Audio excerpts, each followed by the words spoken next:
Урматтуу мекендештерим, бүгүн 25 марттан баштап өлкөбүздүн айрым шаар аймактарында өзгөчө абал режими күчүнө кирди. Ушуга байланыштуу сиздерге кайрылып жатам. Дүйнөдө коронавирус инфекция тарай баштаган мезгилден тартып, кырдаалды көзөмөлгө алганбыз.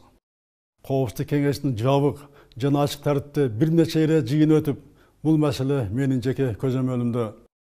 Ошол активдүү чаралар өлкөдө кырдаалды көпкө чейин туруктуу кармоого мүмкүндүк берди. Азыр адамдардын өз ара карым катнашы тыгыз, байланышы ыкчам болуп турган заманда бул илдет башка өлкөлөр сыяктуу эле март айында бизге да жетти.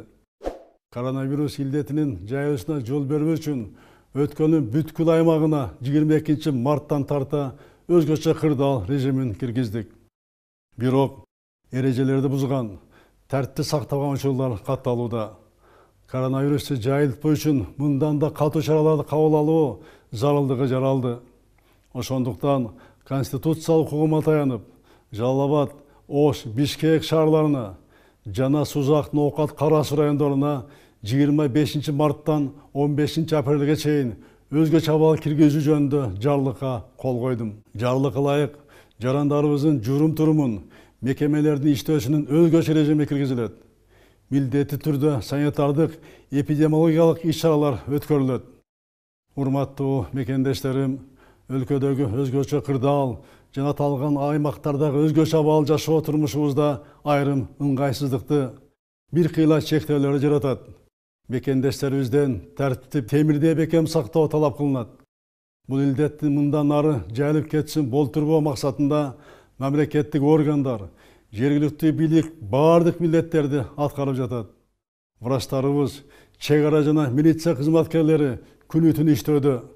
Бул аракеттер коомчулук тарабынан, ар бир жаран тарабынан колдоого алынбаса ийгилик болбойт. Биримдик менен гана натыйжага жетебиз. Биздин ден соолугубуздун сакчылыгында тургандарды, урматтуу мекендештерим, баарыбыз колдошубуз керек. Эпидемиологиялык кырдаалдын начарлоосуна жол бербей, өзгөчө кырдаалдын жана өзгөчө абалдын талаптарын кынтыксыз аткаруу, алардын эмгегине чоң колдоо болот. Дүйнө жүзүндө вакцина табуу үчүн тынбай изилдөөлөр жүрүп жатат. Бирок азыр коронавирус илдетине каршы бир гана эффективдүү каражат бар. Бул тартип, биримдик, санитардык гигиеналык талаптарды так сактоо. Бүгүнкү чоң сыноо келген күндөрү тартипти сактоо ар бирибиздин атуулдук милдетибиз. Өзүңдүн гана эмес, мекендештериңдин, балдарыңдын ден соолугу, өмүрү, келечеги үчүн, жалпы коомдун саламаттыгы үчүн жоопкерчилик. Бул илдет мага келбейт, сактанбай деле койсом болот деген кенебестикке жол берүүгө укугубуз жок. Үйдөн чыкпай, гигиеналык эрежелерди бекем сактап, жолугушууларды токтотуу зарыл. Чет өлкөдөн келгендер обсервацияда же дарыланууда болсоңор, өзүн билемдик менен ал жерди таштап кетүүгө тыюу салынат. Илдетке чалдыккандар менен байланышта болгондор издетпей, телефон аркылуу өзүңөр кабар бергиле. Үйдө карантин эжесинде бекем сактаңыздар. Ким бул талаптарды аткарбаса, өзүнө гана эмес, жалпы элге жасаган кыянатчылыкка барган болот. Мындай жоопкерчиликке каршы катуу жаза колдонулат. Элибизде бекеринен Кудай да сактанганды сактайт деп айтылбайт. Урматтуу мекендештерим, эл аман болсун, эл арасында мен аман болоюн деген тилектештик менен жашоонун мезгилинде турабыз. Баарыңыздарга кайрылам. Кары жаш дебей, ээлеген кызматына карабай, бул илдетке каршы күрөшкө биригүүбүз абзел. Ар бир мекендешибиз карантиндик тартипти, медицина талаптарды катуу сактоо менен улутубуздун саламаттыгын коргоого өз салымын кошот. Күнү түн аракеттенип жаткан ар тармактын кызматкерлерине, биринчи кезекте дарыгерлерибизге дагы бир ирет ыраазычылык билдирем. Алгачкы күндөрү медиктерибиздин ишин камсыздоо боюнча кемчиликтер болгон, андан кабардармын. Республикалык штаб кырдаалды жолго коюуда. Урматтуу дарыгерлер, сиздердин күйүп жанып, башкаларга ишеним берген эмгегиңерди жалпы журтубуз бийик баалайт. Сиздерди мамлекет камкордугуна алат. Азыркы иш-аракеттерди күчөтүлгөн тартипте улантууну суранам. Азыр баарыбыз чоң сыноодобуз. Жарандарыбыз тартипти сактаса, ишкерлерибиз кырдаалга жараша эл алдындагы атуулдук вазифасын аткарчу мезгил келди. Азык-түлүктүн, Dары-дәрмек жана башка эл муктаж буюмдардын баасын жогорулатпаган эмгегиңерди элибиз жогору баалап алат. Азыркы экономикалык оор абалда өкмөт кичи жана орто бизнестин өзгөчө шартты иштөө алгоритмин иштеп чыгат. Комплекстүү антикризистик планды кечиктирбей тез кабыл алуу керек. Күнүмдүк зарыл товарларды ташууларга жашыл коридорлорду камсыз кылуу талап кылынат. Тобокелчилик зонасына кирбеген ишканаларды текшерүүлөрдү токтотуп туруу азыркы учурдун талабы. Зыянга учураган ишкерлердин кредиттерин мөөнөттөрүн узартуу, штрафтарын токтотуу чечим кабыл алынды. Саясий, мамлекеттик ишмерлерди, массалык маалымат каражаттарын, жарандык активисттерди сөзгө абдан аяр мамиле кылууга чакырам. Такталбаган маалыматтардын таралышы маалыматтык коопсуздукка кедергисин тийгизет. Ошондуктан мамлекеттик штабтардын гана билдирүүлөрүнө таянып, коомдук дүрбөлөң салган маалыматтарды таратуудан алыс болууну өтүнөм. Урматтуу мекендештерим, учурда мамлекеттик органдар илдетке каршы жана экономика көйгөйлөрдү чечүү үчүн бардык милдеттерди аткарып жатат. Кырдаал катуу көзөмөлдө турат. Биз Айкөл Манастын урпактары кылымдарды караткан кар тарыхыбызда мындай сыноолордун көбүн жеңген элбиз. Буйруса, Кудайдын колдоосу менен элибиздин биримдиги, бекем тартиби менен бул сыноону да жеңебиз. Учурдагы кыйынчылыктан ынтымагыбызды бекемдеп, экономиканы жаңылап, адамдык абийирибизди тереңдетип, улуттук ар-намусубузду бийик кармап чыгабыз деп ишенем.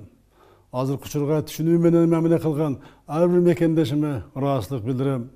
Сүйүктүү Кыргызстаныбызды жараткан Кудайым өзү колдоп, элибизде аманчылык, жергебизде тынчтык болсун.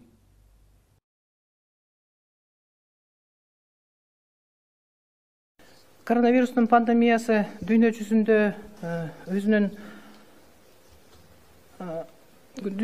дагы жылып көбөйүп баштаса, ошондой эле Кыргызстанда дагы өзүңүздөр билгендей 25 март 2020 жылы 42 учур тастыкталган. Ал эми саат 14-кө лабораториялык изилдөөлөрдүн негизинде дагы 2 учур COVID-2019 коронавирустук инфекциясы тастыкталды. Бул учурлар 2 эркек жаранында тастыкталды.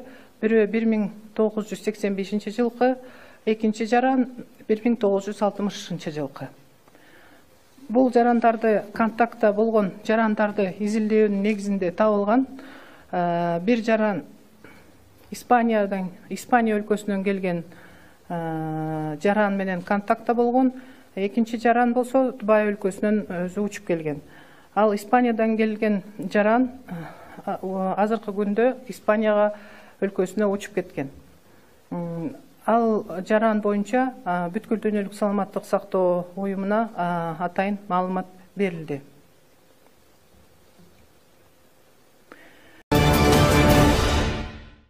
Эми мындай кырдаалда албетте биз баарыбыз бир муштумдай болуп ынтымакта иштешибиз керек. Бирок ошол эле учурда 15 апрелге чейин дагы бир чогулуп, өкмөт бир документ алып келсе, кабыл алып беришибиз керек деп ойлоп атам да.